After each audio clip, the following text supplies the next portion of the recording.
Assalamualaikum warahmatullahi wabarakatuh.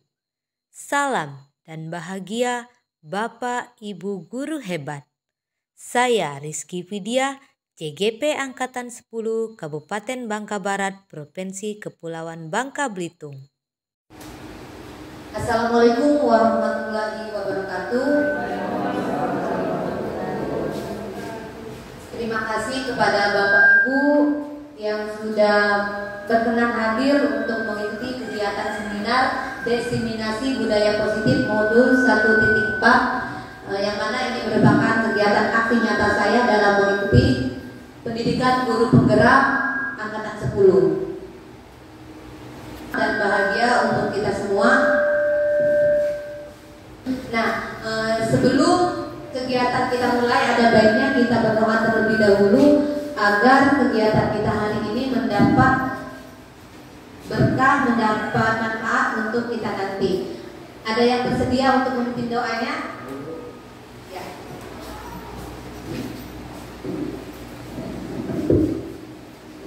Baik, terima kasih. Marilah kita berdoa menurut agama masing-masing supaya kegiatan kita ini lancar. Berdoa mulai.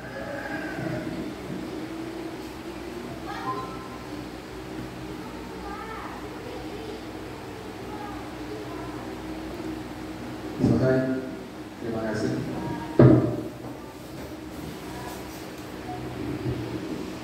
Pak Ari yang sudah memimpin doa kita pada pagi hari ini. Next nih, kita ice breaking sambung nama buaya biar lebih semangat.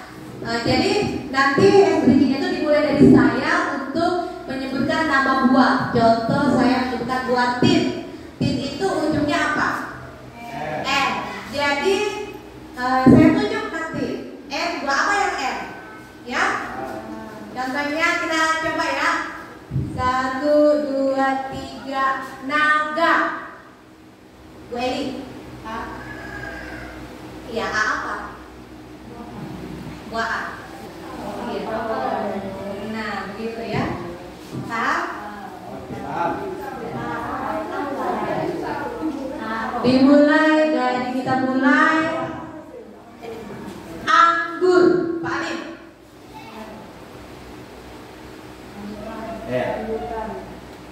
Ya, R-nya rambutan. N, Buyun. M. Buah yang N apa? Naga. A, Pak Ruhin. Apel. L, Bu Sumi. Leci. I, Bapak Hari. I masih apel. I masih apel. Oke, L. Ibu Eli. Lengkeng. G. G, Bu Kusma. Jambu. Gak usah lah, kalau nggak bawa buang. Oke, sebentar aja untuk kita sebentar. Jadi biar lebih semangat aja ya. Lanjut. Nah, sebelum kegiatan ini dimulai, kita membuat keyakinan khas kita bagaimana agar kegiatan kita ini menjadi lancar ya. Apa sih yang harus kita yakinkan agar kegiatan ini sukses begitu? Nanti saya akan keluar sebentar, saya akan mengambil kertas koran dan post-it untuk membuat keyakinan. Kita jurang pendapat, kita tulis dalam post-it apa sih yang kita yakinkan agar kegiatan ini berjalan lancar.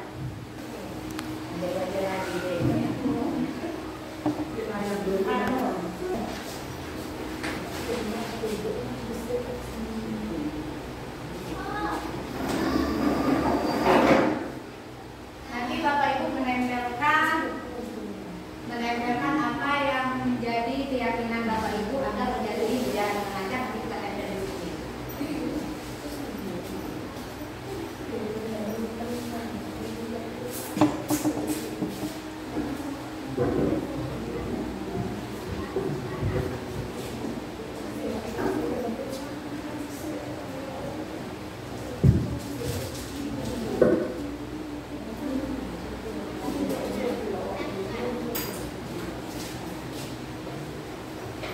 Kalau yang meyakini boleh lebih dari satu boleh minta lagi kertasnya, tapi satu kertas ini untuk satu keyakinan.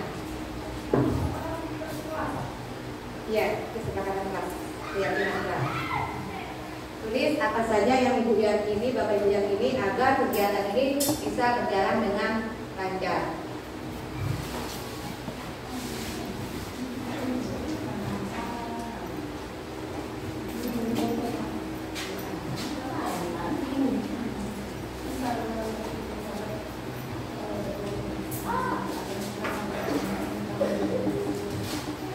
Contohnya tertib dalam kelas, tidak ada yang keluar-keluar, atau handphonenya di silent, atau bertanya jika bingung, semangat dalam belajar.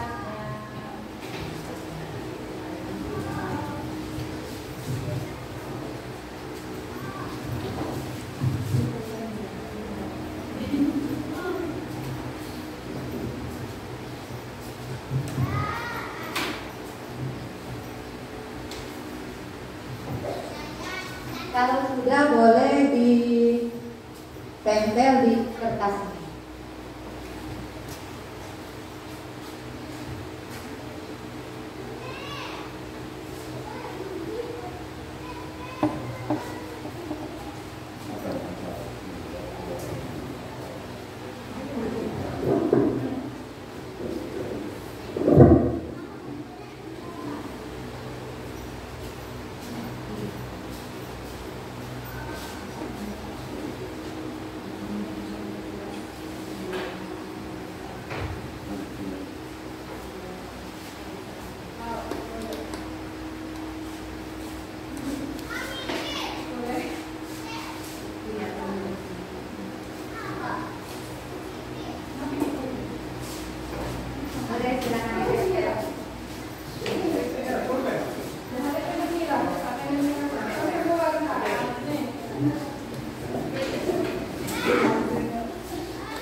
Baik Bapak Ibu, kita sudah membicarakan pendapat kita tentang keyakinan kelas. Jadi saya akan membacanya. Yang pertama,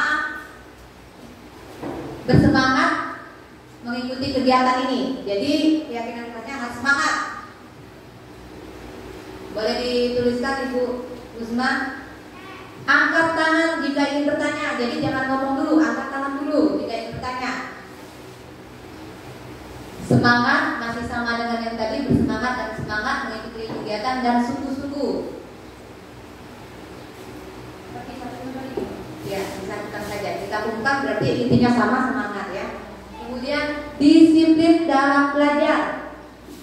Nah, disiplin seperti contohnya jangan asal keluar, izin dulu mungkin, atau menghormati ketika ada yang berbicara, kita mendengarkan dan menyimak. Kemudian mengikuti kegiatan dengan baik dan tertib, mungkin sama saja dengan disiplin tadi ya. Lanjut, jangan berbicara di dalam kelas. Bisa tidak kita kelompokkan dengan disiplin tadi? Aktif dalam mengikuti kegiatan, bisa dikelompokkan dengan semangat? Bisa? Tidak atau dia berdiri sendiri? Tidak ya? Ya, berarti aktif dalam mengikuti kegiatan. Aktif bertanya, tidak diam aja. Ya. Tamasya akhir tahun.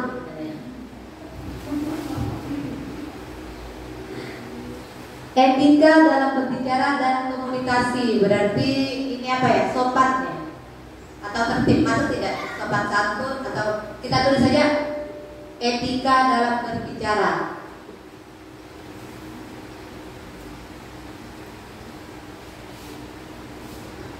Memperhatikan, kalau kita mengelompokkan dengan disiplin tadi bisa memperhatikan. Bisa kita lanjut. Saling bertanya tentang masalah pelajaran. Boleh kita masukkan ke aktif tadi ya. Nah, kurang lebih inilah keyakinan kelas atau kesepakatan kelas yang telah kita sepakati bersama. Ada 5 kita kelompok, jadi kita ambil garis besarnya jadi 5 keyakinan. Saya baca lagi yang pertama. Bersemangat mengikuti kegiatan, angkat tangan jika ingin bertanya, disiplin dalam belajar, aktif dalam mengikuti kegiatan, kemudian etika, kita harus beretika ketika berbicara. Sudah. Nah, itu dari keyakinan kelas kita selama mengikuti kegiatan ini. Kembali ke tanpa. Oke, next. Lanjut. Nah, sebelumnya budaya positif. Sekarang kita memasuki kegiatan budaya positif. Next.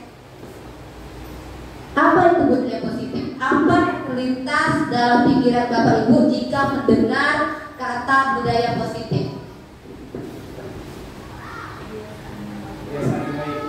Boleh?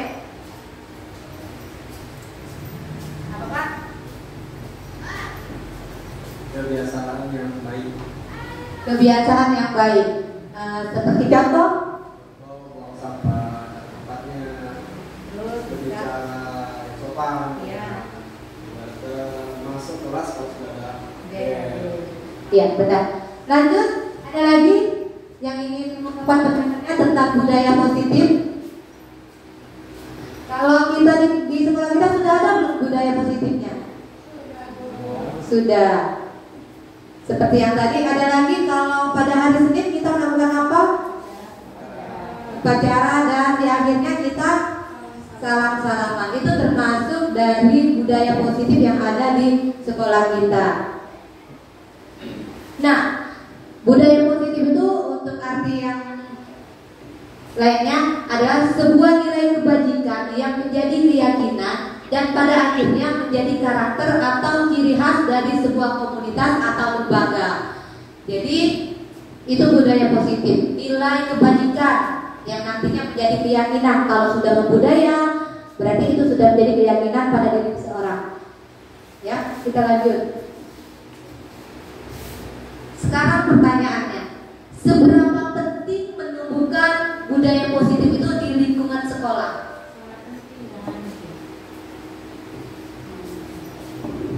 Sangat penting kalau menurut saya. Iya, ada alasannya Bu? Karena dengan budaya positif itu bisa menciptakan dan menumbuhkan karakter yang positif juga bagi anak-anak. Iya, benar. Boleh kasih aplaus dong sama Ibu Sumi? Ya, benar. Next. Kita ibaratkan peran guru menumbuhkan budaya positif. Kita ibaratkan seorang guru itu adalah seorang petani. Kita ambil contoh perbandingannya dengan hidup tumbuh-tumbuhan seorang petani. Di sini petani dalam hakikatnya sama kewajibannya dengan seorang pendidik. Petani yang menanam padi misalnya hanya dapat menuntut tumbuhnya padi. Ia dapat memperbaiki kondisi tanah, memelihara tanaman padi, memberi pupuk dan air, membasmi ulat-ulat atau jamur yang mengganggu hidup tanaman padi dan lain sebagainya. Next. Nah, dari uraian tersebut kita dapat memahami bahwa sekolah diibaratkan sebagai tempat bercocok tanam dan pendidik itu sebagai petani. Jadi guru atau pendidik itu harus mengusahakan sekolahnya jadi lingkungan yang menyenangkan, menjaga dan melindungi murid dari hal-hal yang tidak baik. Dengan demikian karakter murid tumbuh dengan baik. Ada seorang teman mengatakan lingkungan akan mempengaruhi perkembangan pola pikir dan tingkah laku. Jika suasana positif telah membudaya dalam lingkungannya, maka pendidikan dan pengajaran yang diberikan akan menjadi pemahaman yang bermakna. Oleh karena itu, guru perlu menanamkan rasa tanggung jawabnya untuk menciptakan suasana atau budaya positif di lingkungan sekolah. Nah, tujuan diseminasi kita pada hari ini memahami konsep-konsep inti dalam budaya positif dan dapat menerapkannya di lingkungan manapun. Berarti tidak hanya di lingkungan sekolah, boleh diterapkan di lingkungan manapun, di rumah, dimanapun kita berada. Dan ini ada beberapa konsep inti budaya positif. Yang pertama, perubahan paradigma belajar, disiplin positif, motivasi perilaku manusia, kebutuhan dasar, posisi kontrol restitusi, keyakinan kelas, dan segitiga restitusi. Kita lanjut yang pertama, perubahan paradigma belajar. Jadi jika kita ingin menanamkan budaya positif itu, kita awali dengan perubahan paradigma tentang kontrol. Pernah nggak kita merasa kita tuh harus mengontrol orang ini agar sesuai dengan apa yang kita inginkan atau sesuai dengan aturan kita? Kita dengan tanpa kita sadari kita sering memaksa aturan tersebut kepada seseorang. Nah, sekarang kita akan mengubah paradigma kita tentang teori kontrol. Banyak miskonsepsi, kesalahpahaman tentang teori kontrol ini. Lanjut. Teori kontrol merujuk kepada setiap perspektif yang membahas ihwal pengendalian tingkah laku manusia. Nah, sekarang kita bermain lagi. Silakan cari pasangan. Satu menggenggam tangan, yang satunya berusaha untuk membuka. Yang untuk membuka itu, yang menggenggam tugasnya menggenggam sekuat tenaga, jangan sampai terbuka. Dan kalaupun terbuka, itu nanti ada alasannya. Dan yang mencoba membuka boleh dengan cara merayu, membujuk, menggelitik, bahkan menggunakan kekerasan. Iya, pokoknya usaha dia untuk membuka genggaman. Boleh silakan bermain, cari pasangannya Bapak Ibu.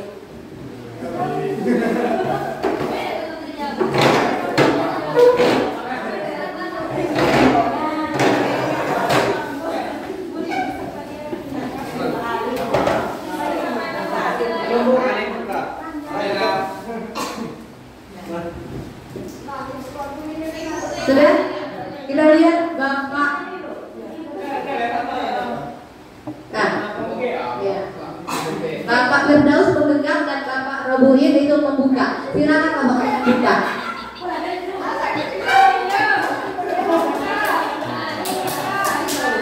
Oke. Ya, Palim dengan Bapak. Palim, tolong buka Palim. Oke. Oke. Sudah? Ada dua percobaan. Yang tadi Bapak Robuhin dengan Bapak Firdaus. Siapa yang membuka? Bapak Firdaus. Yang membuka sendiri. Bapak sendiri. Apa tadi? Bagaimana cara Bapak untuk membukanya? Bapak berarti ada suatu tindakan, ya? Apa alasan Bapak Firdaus untuk membukanya? Terpaksa ya? Terpaksa membuka? Terpaksa membuka. Sekarang Pak Arif dan Bapak Hariman. Tadi Bapak mendengar? Iya. Nah, siapa yang membuka? Bapak Arif. Apa? Bagaimana cara Bapak membukanya? Minta tolong merayu. Merayu. Bapak? Saya karena Iya. Terpaksa yang tidak? meminta dengan sopan saya. Iya. Berarti beda kasus kan sama kondisinya dengan Pak Robuhin dan Jadi di Pak Arif dan Pak Hariman menggenggam, tapi tidak pakai paksaan, meminta dengan sopan, dan Pak Alif membuka dirinya menerima itu, sehingga dia dengan mudahnya untuk membuka genggaman. Kita lanjut. Teori kontrol bukan berarti kita mengontrol orang lain, tetapi yang punya kontrol itu dirinya sendiri.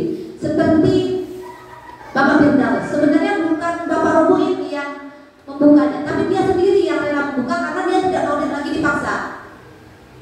Dia sendiri yang, seperti Pak Alif, usaha Pak Alif mungkin tidak seberapa, tidak menyakiti, tapi dia merasa yakin, dia sendiri yang membuka.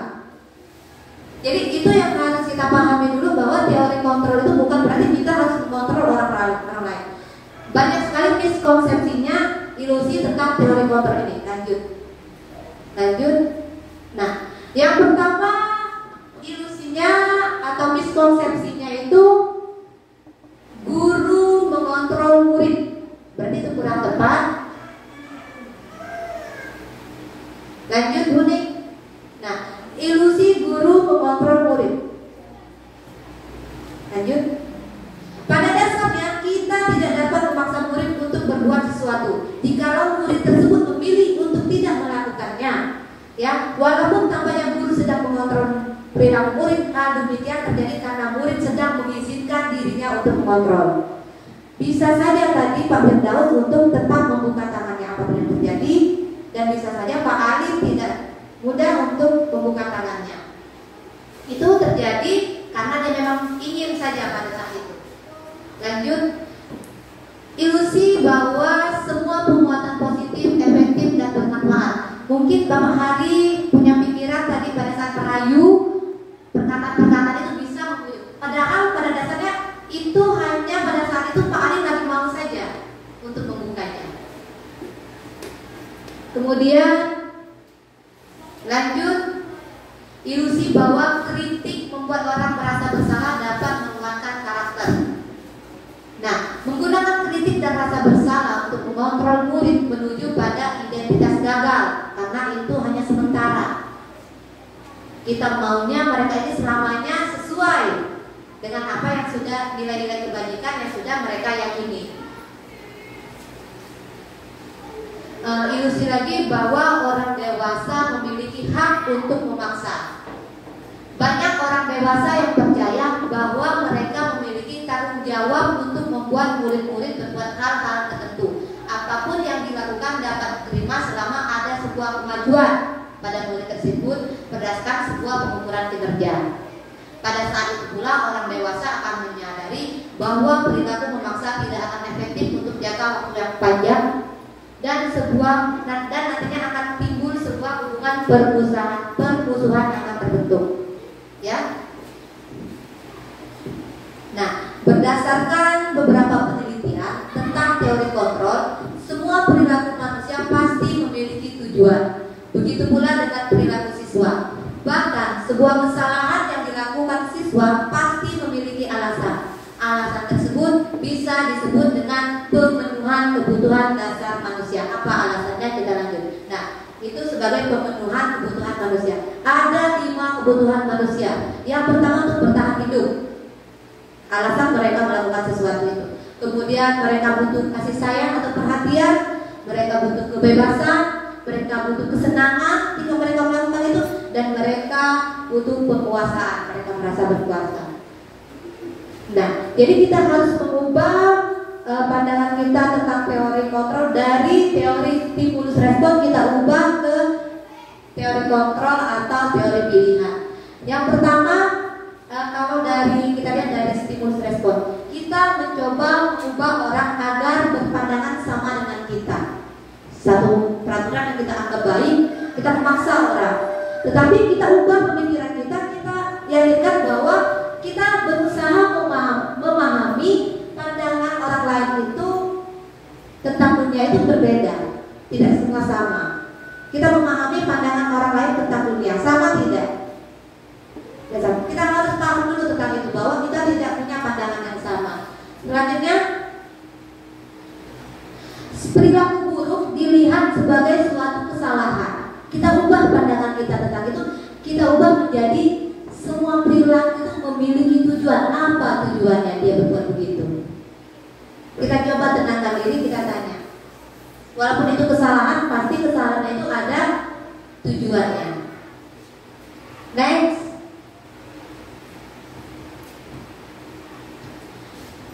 Nah, jadi kita lanjut setelah teori kontrol budaya positif. Pasti kita akan menemukan yang namanya disiplin positif. Untuk membuat budaya-budaya positif itu kita harus membuat disiplin positif, menerapkan disiplin positif. Sebelumnya, bagi Bapak Ibu semua, apakah makna disiplin itu?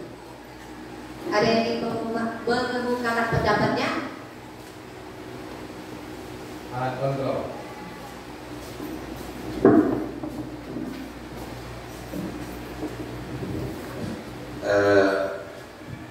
Pendapat kami, apakah yang dimaksud dengan disiplin? Disiplin itu adalah sebagai alat kontrol. Alat kontrol, ya. Terima kasih Bapak. Ada lagi? Menurut saya pribadi, disiplin adalah melakukan sesuatu sesuai dengan tempatnya, sesuai dengan aturannya. Baik, jadi disiplin itu menurut Bapak Ibu boleh kasih upload tepuk tangan untuk kita semua. Menurut Bapak Ngebuin, disiplin itu alat kontrol, dan menurut Ibu Sumi, disiplin itu melakukan sesuatu sesuai aturannya. Kita next. Jadi apakah makna disiplin itu berasal dari bahasa Latin disciplina yang artinya belajar. Kemudian makna asal dari kata ini berkonotasi dengan disiplin diri dari murid-murid Socrates dan Plato. Disiplin diri membuat orang menggali potensinya menuju sebuah tujuan apa yang dia hargai. Ini makna sebenarnya. Disiplin diri membuat orang yang menggali potensinya menuju sebuah tujuan apa yang dia hargai. Dia menghargai itu dan dia mencoba menerapkannya untuk mendisiplinkannya. Namun dalam budaya kita, makna kata disiplin telah berubah menjadi sesuatu yang dilakukan seseorang pada orang lain untuk mendapatkan kepatuhan, mengontrol, membuat orang patuh. Ya, kecenderungan umum adalah menghubungkan kata disiplin dengan ketidaknyamanan. Ketika kita mendengar kata disiplin, kita sudah merasa tidak nyaman. Bukan dengan apa yang kita hargai atau pencapaian suatu tujuan mulia. Seharusnya disiplin itu menjadi sesuatu yang kita hargai, kita yakini, tapi berubah maknanya menjadi ketidaknyamanan bagi kita, ya. Lanjut. Nah, selama ini disiplin dipahami sebagai tindakan untuk membuat siswa patuh pada aturan sekolah dan guru. Apakah seperti itu penerapan disiplin yang tepat? Apa yang terjadi jika kita menerapkan disiplin seperti itu? Banyak tidak yang melanggar? Banyak, karena mereka tidak punya keyakinannya tadi. Kita lanjut. Nah, di sini ada konsep disiplin dengan identitas gagal. Mereka mungkin mengikuti aturan kita pada saat itu saja, tapi setelah itu mereka akan kembali ke habitat awalnya. Nah, kita lihat beberapa konsep disiplin dengan identitas gagal. Kemudian ketika kita ingin menerapkan disiplin, kita mengajukan hukuman. Apa yang terjadi pada anak kita? Mereka akan merasa sakit, menyakitkan, itu tidak nyaman. Kemudian murid takut, itu akan ada kesan memaksa. Murid nantinya akan menyembunyikan kesalahannya, tidak jujur karena dia takut dihukum. Kemudian murid menjadi rendah diri. Itu alasannya, ya. Selanjutnya penghargaan. Kenapa konsep disiplin dengan identitas gagal, penghargaan itu diisi dengan konsep disiplin dengan identitas gagal, dicap sebagai konsep disiplin dengan identitas gagal. Apa sih alasannya? Ketika kita mendapat murid yang tertib, kita kasih ini, dia yang rapi, kita kasih hadiah, apa yang terjadi? Ternyata itu tidak efektif. Dia hanya melakukannya untuk mendapat hadiah saja, tidak dalam waktu yang panjang itu tidak berpengaruh pada dirinya, hanya dalam jangka waktu pendek. Kemudian merusak hubungan. Ada tidak kawan lain yang iri? Pola pilih kasih, ibu pilih kasih, nenek banyak merusak hubungan. Apa yang terjadi? Bisa saja nanti anak tersebut dikucilkan, dibully oleh kawan-kawan yang lain. Kemudian mematikan kreativitas ketika dia berkarya, tetapi tidak ada yang menghargai dia malas untuk berkarya, dia malas untuk berkreativitas. Untuk apa berkreativitas? Katanya kalau tidak dihargai. Nah, itu mematikan kreativitas dia. Selanjutnya kita lanjut. Nah, sekarang kita ingin mengubah dari konsep disiplin dengan identitas gagal, kita ubah ke konsep disiplin dengan identitas sukses. Nah, salah satunya itu memberikan program kebajikan atau apresiasi. Kita beri apresiasi. Tapi dalam memberikan apresiasi, kita perlu mengingat beberapa hal. Yang pertama, beri pengakuan secara khusus, beri pengakuan secara pribadi, beri pengakuan kepada semua murid bergantian, tidak satu-satu. Kemudian beri pengakuan secara konsisten dan fokus pada prosesnya. Lanjut.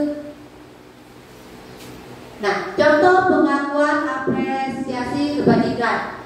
Kemarin saya perhatikan, pembuka, rasa empatimu besar sekali. Ini nilai kebajikannya, situasinya pada saat menolong murid baru di kelas kita. Jadi kita beri apresiasi kalau kita ingin mengapresiasi suatu tindakan yang baik bagi dirinya. Kita lanjut. Memberikan konsekuensi. Kira-kira konsekuensi ini sama tidak dengan hukuman? Ada yang ingin menyampaikan pendapatnya? Konsekuensi atau hukuman? Oke, kita lanjut. Nah, sekarang ini mencatat 100 kali di dalam buku kalimat, saya tidak akan terlambat lagi karena terlambat ke sekolah. Kira-kira ini tuh konsekuensi atau hukuman?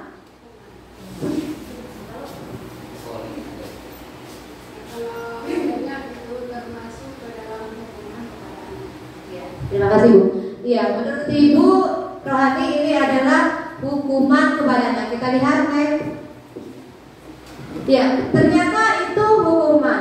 Kenapa? Kita kembali lagi ke halaman ini. Kenapa? Karena mencatat 100 kali di dalam buku itu tidak ada hubungannya dengan dia terlambat. Ya, tidak ada hubungan, tidak berhubungan. Jadi itu harus segera, harus dapat pelajaran bagi kita penghukumnya. Nah, itu termasuk sebuah hukuman. Lanjut, Bu. Nah, kemudian lari mengelilingi lapangan basket atau lapangan halaman sekolah 2 kali karena terlambat hadir di sekolah. Itu hukuman atau konsekuensi?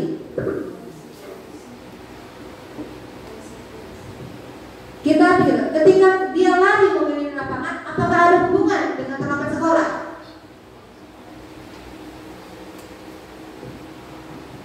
Ada tidak hubungannya? Dia lambat ke sekolah, hadir ke sekolah, dia disuruh lagi. Apakah ada hubungan? Tidak ada hubungannya, kan? Berarti itu adalah hukuman. Kita lanjut. Nah, menggantikan kertas tugas teman yang telah dicoret-coretnya, itu adalah, kita lihat, iya, konsekuensi. Karena apa? Karena dia memang harus menggantikannya karena dia telah mencoret-coret tugas teman. Nah, sekarang nih, lari mengelilingi lapangan basket 2 kali karena terlambat 10 menit untuk mengikuti pelajaran PJOK. Ini konsekuensi atau hukuman? Konsekuensi. Alhamdulillah. Kenapa? Karena memang kita perlu pemanasan sebelum berolahraga. Jadi konsekuensinya dia harus mengelilingi lapangan sebelum mengikuti pelajaran olahraga. Kita lanjut. Nah, kemudian ada lagi, selain kita menerapkan konsekuensi, kita menerapkan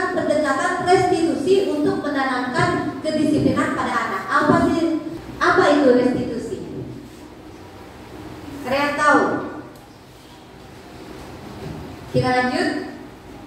Restitusi itu adalah proses menciptakan kondisi bagi murid untuk memperbaiki kesalahan mereka sehingga mereka bisa kembali pada kelompok mereka dengan karakter yang lebih kuat. Restitusi juga merupakan proses kolaborasi yang mengajarkan murid untuk mencari solusi dari masalah mereka dan membuat murid berpikir tentang orang seperti apa yang mereka inginkan, untuk maksudnya inginkan menjadi tujuan yang mulia, bukan mereka inginkan menjadi sesuatu yang tidak baik, tetapi sesuatu yang baik. Kemudian dan bagaimana mereka harus memperlakukan orang lain, itu restitusi. Ciri-ciri restitusi. Nah, bukan untuk menebus kesalahan, namun untuk belajar dari kesalahan, memperbaiki hubungan, kemudian tawaran bukan paksaan. Kita menawarkan untuk memperbaikinya, tapi bukan kita memaksa dia untuk memperbaikinya. Karena kalau kita memaksa, malah dia menolak. Tapi kalau kita tawarkan, bisa saja dia ingin. Kemudian restitusi menuntut untuk melihat ke dalam diri. Kemudian restitusi mencari kebutuhan dasar yang mendasari tindakan. Restitusi diri adalah cara yang paling baik. Restitusi fokus pada karakter, bukan tindakan. Kemudian restitusi fokus pada solusi. Selanjutnya restitusi mengembalikan murid yang berbuat salah pada kelompoknya. Kita lanjut. Perbedaan contoh kasus. Ini berbeda dalam segi ucapan atau tindakan kita ya.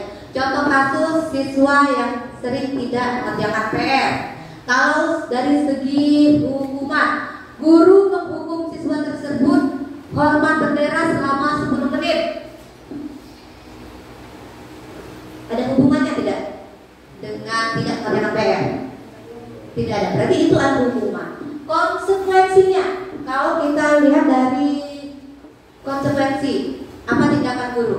Jadi yang guru bertindak, guru lakukan adalah guru memberikan konsekuensi untuk mengerjakan PR-nya saat istirahat atau dikerjakan di jam lain. Tapi tetap mengerjakan PR. Tapi tidak ada solusi di sini. Ya, dia tidak nanya, guru sudah tahu kesalahannya tidak buat PR, konsekuensinya kamu harus mengerjakan PR. Entah itu jam istirahat, kamu tidak istirahat, atau jam jam pelajaran lain. Kemudian kalau dengan restitusi, guru tidak langsung menyebutkan kesalahannya, tetapi guru menanyakan keyakinan kelas dirinya, kemudian membantu. Maksudnya kalau tidak membuat PR, kita tanyakan itu benar tidak, sesuai tidak dengan apa yang sudah kita yakini. Kemudian kita tanya lagi, apa sih alasannya tidak membuat PR? Bagaimana solusinya supaya kamu nantinya tidak membuat kesalahan ini lagi? Itu cara restitusi ya, kita ngobrol, kita tanya, kita cari solusinya bersama. Lanjut. Nah, menurut Janet Kozak dalam bukunya Restructuring School Discipline, ada tiga alasan motivasi manusia dalam melakukan sesuatu. Ada 3 alasan. Ini kita masuk ke teori motivasi. Katanya seseorang itu melakukan sesuatu pertama untuk menghindari ketidaknyamanan atau hukuman. Ketiga, untuk mendapatkan imbalan atau penghargaan dari orang lain. Dan keempat, untuk menjadi orang yang mereka inginkan dan menghargai diri sendiri dengan nilai-nilai yang mereka percaya. Nah, dari ketiga ini, 3 alasan ini, motivasi ini, kira-kira motivasi dari luar yang membuat mereka itu melakukan sesuatu yang mana? 1, 2, 3. Untuk menghindari ketidaknyamanan dari dalam dirinya yang mau, atau ada motivasi dari luar? Untuk menghindari ketidaknyamanan. Ada ketidaknyamanan, jika dia tidak melakukan ini, ada hukuman yang dia dapat. Berarti dia harus melakukan. Berarti motivasi dia melakukan itu dari dalam dirinya atau dari luar? Dari luar, atau motivasi eksternal. Kemudian untuk mendapatkan imbalan atau penghargaan eksternal atau motivasi eksternal. Kemudian untuk menjadi orang yang mereka inginkan dan menghargai diri sendiri dengan nilai-nilai yang mereka percaya.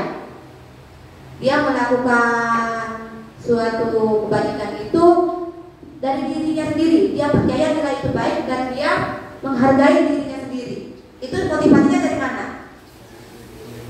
Berarti motivasi intrinsik atau motivasi internal, ya. Kita lanjut.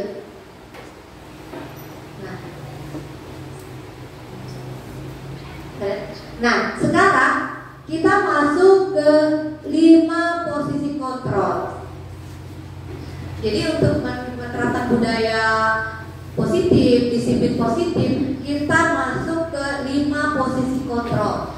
Yang pertama ada penghukum, kedua membuat merasa bersalah, ketiga teman, kelima pemantau, dan keenam ada manajer. Kira-kira jika kita menemukan ada anak buah kita yang melanggar peraturan, di mana kita berada? Dari 5 posisi kontrol ini, di mana kita sering berada? Pak Hari? Penghukum. Ya. Ada yang lain?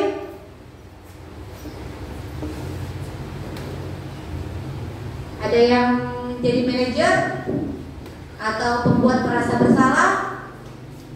Ada sebagai teman? Nah, kita lihat. Next, kuning. Tapi seringnya kita itu lebih ke penghukum, ya. Penghukum cirinya nada suara tinggi.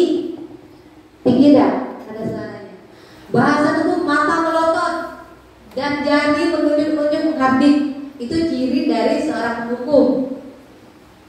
Lanjut. Pembuat merasa bersama. Nada suaranya membelas. Tubuh merapat pada anak. Ibu kecewa sama kamu. Su ibu. Sering tidak begitu? Jadi pembuat merasa bersalah. Kemudian teman. Guru pada posisi ini tidak akan menyakiti murid, namun akan tetap berupaya mengontrol murid melalui persuasi, ajakan, ayolah kerjakan tugas ini, yuk kita sama-sama kerja, yuk, dan nyaman. Nah, ramah, dirinya ramah, akrab dan bercanda, bahasa tubuh merapat pada murid, mata dan senyum jenaka.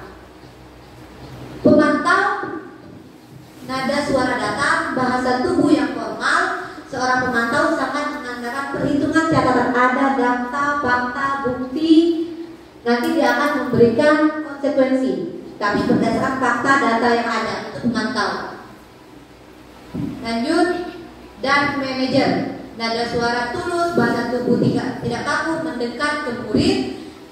Posisi di mana guru berbuat sesuatu bersama dengan murid, mempersilakan murid mempertanggungjawabkan perilakunya, mendukung murid agar dapat menemukan solusi atas permasalahannya sendiri. Dia menawarkan solusi. Nah, sekarang kita kembali ke tadi, ke hukuman. Kira-kira jika kita berada di posisi penghukum, efeknya apa ke siswa? Apakah kita jamin dia akan mengikuti peraturan itu sampai dalam jangka waktu yang panjang? Bisa tidak? Bisa jadi dia hanya pada saat itu juga. Selebih dari itu dia sudah berbuat salah. Kemudian saya bertanya, selama masih sekolah, ingat-ingat waktu SD, SMP, SMA, kuliah, ada tidak dihukum? Ada. Cerita dong, Bu.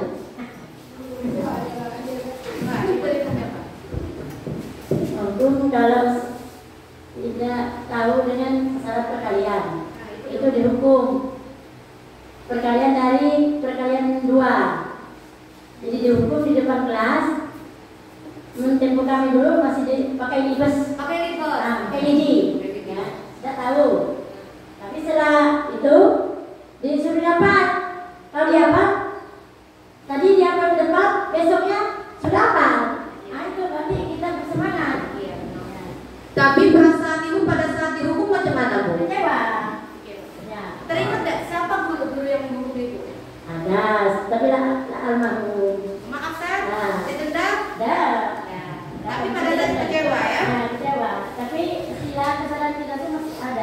suara nih. Untuk belajar. Iya. Kenapa? Tapi ibu teringat terus. Oh, ibu ini Sampai sekarang. Iya. Ada lagi di buku?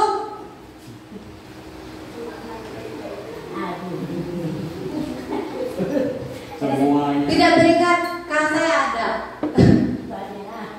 Iya. Semuanya. Jadi itu maksudnya kalau di posisi penghukum itu yang harus kita hindarkan. Jangan sampai nantinya kita menumbuhkan rasa benci pada anak didik kita. Makanya kita harus menghindarkan posisi kontrol menghukum sebagai penghukum itu. Lanjut.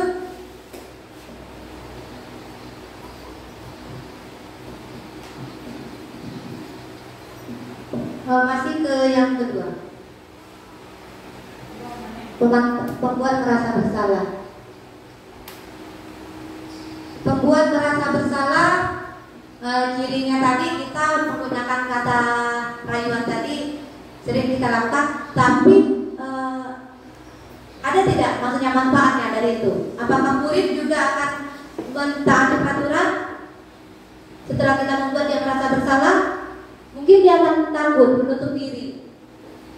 Dia tahu dia sudah tertanam bahwa dia bersalah, gitu ya. Kita akan membuat murid kita merasa takut. Lanjut, teman, posisi teman. Saya yakin Bapak Ibu yang di sini pernah memposisikan dirinya menjadi seorang teman. Pertanyaan saya, apakah ketika kita sudah di posisi sebagai teman, apakah anak didik kita, anak murid kita sudah mempunyai keyakinan, sudah menerapkan disiplin pada dirinya? Apakah masih terlihat anak-anak yang melanggar itu? Padahal kita sudah memposisikan diri sebagai teman. Kadang-kadang terkesan kita merasa anak ini tidak menghargai kita. Ada tidak yang seperti itu? Ada. Ya, itu yang ditimbulkan ketika kita memposisikan diri kita menjadi seorang teman. Ya, murid hanya melakukan disiplin itu pada saat itu juga, maksudnya tidak untuk jangka panjang tapi jangka waktu pendek. Kemudian kadang-kadang murid itu terkesan tidak menghormati kita, ya. Kemudian pemantau. Nah, kita lanjut ke manajer. Kalau manajer ini seperti yang saya katakan tadi, kita mempersilahkan murid mempertanggungjawabkan perilakunya, mendukung murid agar dapat menemukan kita, menanamkan keyakinan pada dirinya. Kita tanya apa yang kamu yakini, sehingga dia akan teringat terus dan mengamalkan nilai-nilai yang baik, yang dia nantinya menghargai dirinya sendiri untuk melakukan kebaikan itu. Lanjut. Nah, contoh perkataan atau tindakan yang dilakukan di setiap posisi. Penghukum, patuhi aturan sekolah, lalu berdiri di depan barisan. Ini contoh. Ini kondisinya, kasusnya siswa tidak mengenakan atribut lengkap saat upacara yang kita lakukan, atau yang kita lakukan pada saat di posisi penghukum.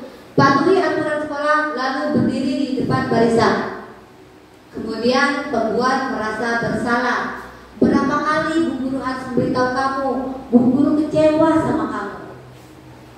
Itu kata-katanya. Kemudian sebagai teman, ayolah yang tertib, buat Bu Guru bangga. Kali ini tidak apa-apa kamu salah.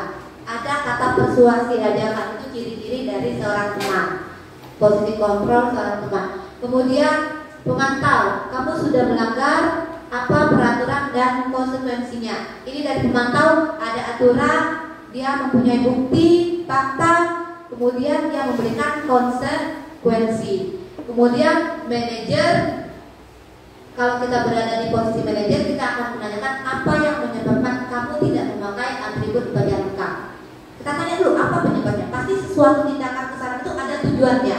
Kita tanya apa penyebabnya. Kemudian kita tanya lagi, kita mendukung dia. Kira-kira bagaimana kamu akan memperbaiki kesalahan ini? Kita tidak langsung menghakimi dia, tidak memberi hukuman, tapi kita cari solusi bersama.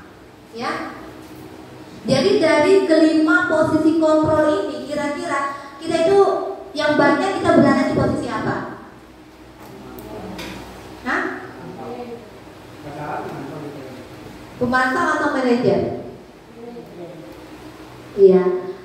Kalau sudah berada di posisi pemantau sudah bagus, tapi baiknya kita di posisi manajer karena kita mendukung murid untuk mencari solusi dari kesalahannya. Kalau pemantau ada aturan, ada konsekuensinya, tapi dia tidak mendukung murid untuk mencari solusi dari kesalahannya. Lanjut. Nah, ini ada kasus saya bacakan, nanti ada pertanyaan.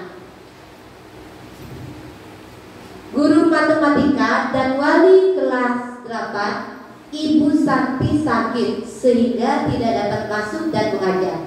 Akhirnya dicarikan guru pengganti, Ibu Eni. Ibu Eni baru 2 tahun menjadi guru SMP.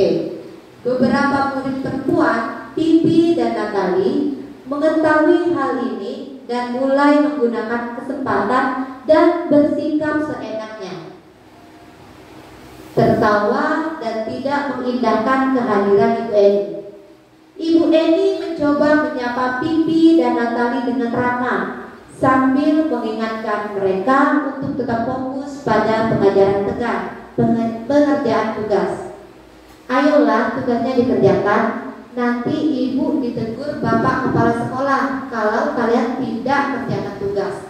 Tolong bantu ibu ya. Namun Pipi dan Natali malah jadi tertawa. Ah ibu, santai saja bu. Mereka tetap tidak mengerjakan tugas dan malah mengobrol.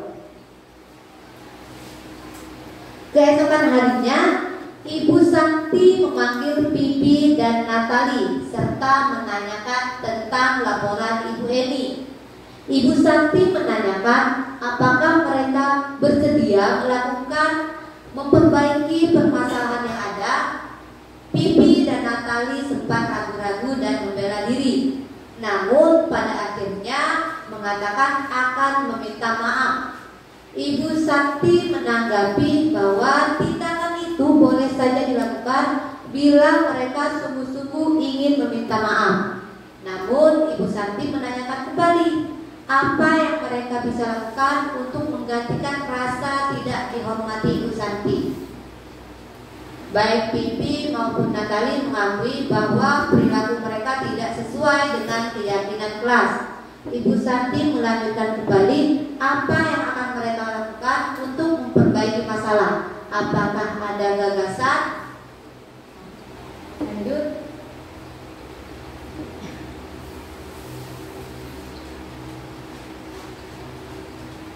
Nah,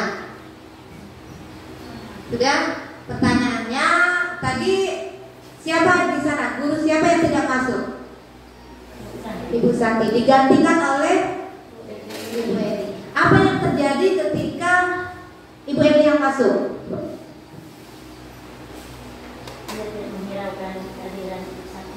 Iya benar. Pipi dan Natali tidak menghiraukan. Ketika Pipi dan Natali tidak menghiraukan, apa yang dilakukan Ibu Eni? Mengajak, membujuk, ayo kerjakan.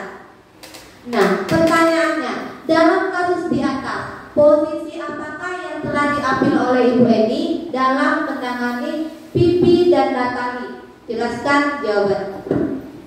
Kira-kira posisi apa yang telah diambil oleh Ibu Eni tadi? Mengajak tadi. Ada 5 posisi kontrol. Di mana posisi Ibu Eni tadi?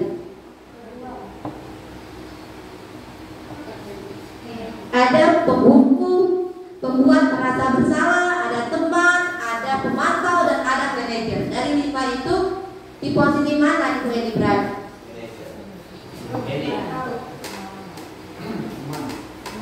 Teman, oke. Alasan teman, Bapak Hari.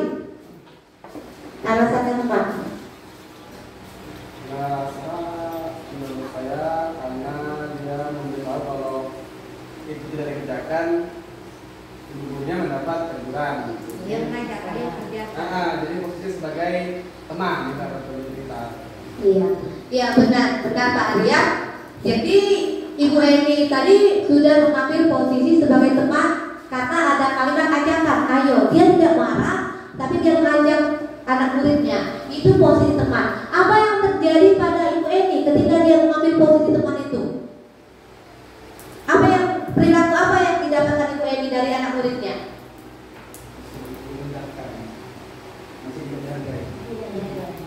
Dia tidak dihargai. Benar kan Bu?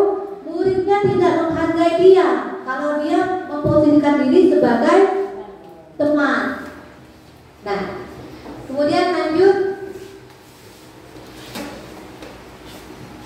Nah, kita keyakinan kelas, tapi sebelum ke keyakinan kelas saya ingin mengulang. Ibu Santi tadi, coba kita ke percakapan Ibu Santi. Nah, Ibu Santi memanggil Pipi. Dia nanya apakah mereka dia mendapat laporan. Dia nanya tentang laporan itu bahwa si Pipi dan Natali ini tidak menghargai Bu Eni. Dia nanya, kemudian dia tidak langsung mempersalahkan, tapi dia tanya dulu masalahnya. Kemudian dia nanya lagi apakah bersedia memperbaikinya. Kemudian keyakinan apa yang telah mereka langgar. Nah, sekarang posisi Ibu Santi ini sudah di mana? Di manajer, ya benar sekali. Berarti si Ibu Santi ini sudah memposisikan diri sebagai manajer. Dia mendukung muridnya untuk melakukan perbaikan, mencari solusi bersama untuk memperbaiki kesalahannya. Lanjut. Tadi untuk itu maka kita semua butuh keyakinan kelas, ya. Lanjut. Mengapa tidak peraturan saja? Mengapa harus keyakinan? Kan sama aja kata kita. Kenapa sih harus diubah-ubah katanya? Mengapa harus peraturan? Coba saya sudah mengatakan tadi, ketika kita mendengar peraturan, mungkin dalam otak kita ada enak kali ya kalau melanggar, tidak mau terbengkak kalau katanya peraturan. Ketika kita menggunakan helm, harus pakai helm ketika berkendara motor. Males pakai helm, panas. Tapi kalau kita yakin dalam diri kita bahwa kalau pakai helm itu untuk keselamatan kita, melindungi kita yakin, apakah kita perlu peraturan itu? Kalau kita sudah yakin, tidak ya. Kalau peraturan kesannya bagaimana? Tapi kalau kita sudah meyakini, maka kita akan melakukannya dengan ikhlas hati, ya. Lanjut. Nah, satu, peraturan harus menggunakan helm bila mengendarai kendaraan roda 2. Yang dua, peraturan menggunakan masker, mencuci tangan dan menjaga jarak. Ketika kita ada peraturan harus jaga jarak, harus pakai masker, harus mencuci tangan. Keberatan dan kita. Kadang-kadang kita melawan, benar gak Bu? Tapi kalau kita sudah yakin, punya keyakinan dalam diri kita bahwa cuci tangan untuk kesehatan kita, menggunakan masker untuk kesehatan kita, apakah kita keberatan melakukannya? Tidak. Nah, makanya kita harus beralih dari peraturan ke keyakinan. Next.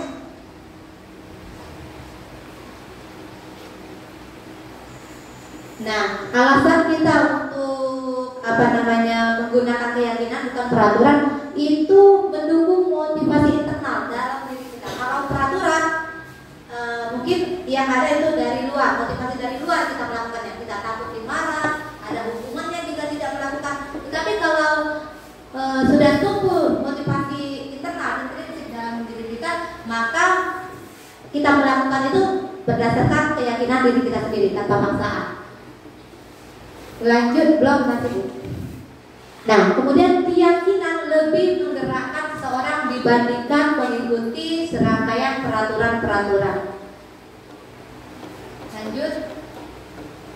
Nah, sekarang untuk menerapkan ada keyakinan, kemudian kita sudah tahu posisi yang paling baik tadi kita memposisikan diri sebagai seorang manajer. Terus kita harus menerapkan restitusi. Restitusi tadi adalah dirinya mengajak siswa, mendukung siswa untuk mencari solusi dari permasalahannya.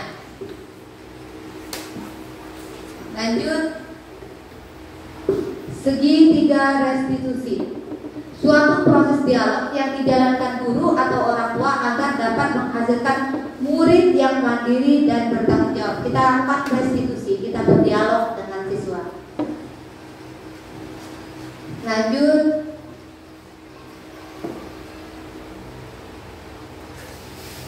Tahapan segitiga restitusi. Next.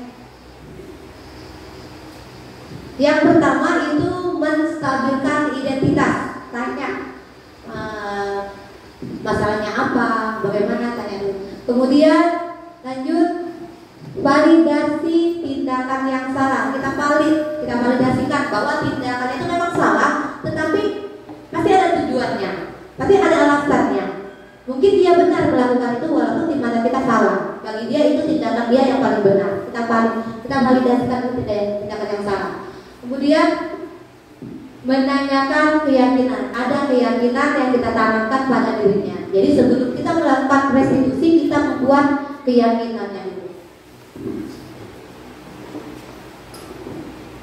Nah, menstabilkan identitas. Membuat kesalahan adalah bagian dari proses belajar. Lanjut, memvalidasi tindakan yang salah. Setiap kita berpikiran bahwa setiap perilaku berupaya memenuhi suatu kebutuhannya tadi. Berarti setiap tindakan tak salah itu benar, tak salah tak benar itu ada alasannya ya untuk memenuhi kebutuhan dia. Kemudian guru akan bergeser dari pemikiran stimulus respon menjadi proaktif. Jadi kita tidak menjudge, tapi kita membuka pemikiran kita. Oh, ini alasannya, kita harus menerima. Kemudian lanjut. Oh, ini menanyakan keyakinan misalnya. Nah, sudah Bapak Ibu, ketika ini menanyakan keyakinan, kita tanyakan pertanyaan-pertanyaan tentang apa yang dia yakini, kemudian kita memunculkan motivasi dari dalam dirinya.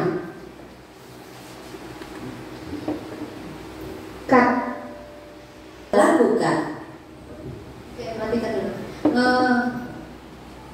Baik Bapak Ibu, ini adalah contoh penerapan segitiga restitusi yang saya lakukan bersama anak murid saya. Kasus pertama, Jasmine yang kesal karena Okta merobek sampul bukunya dan baru ia beli. Ia marah dan tidak bisa menahan emosinya sehingga ia meneriaki Okta.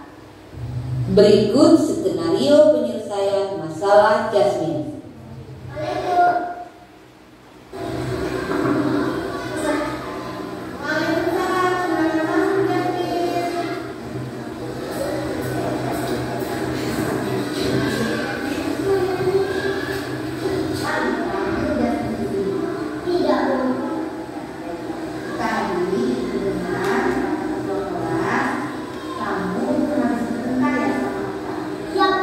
Habis Okta merobek sampul buku saya, Bu. Sampul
Nama saya Jasmine dari kelas 4 SDN 19 Kelapa.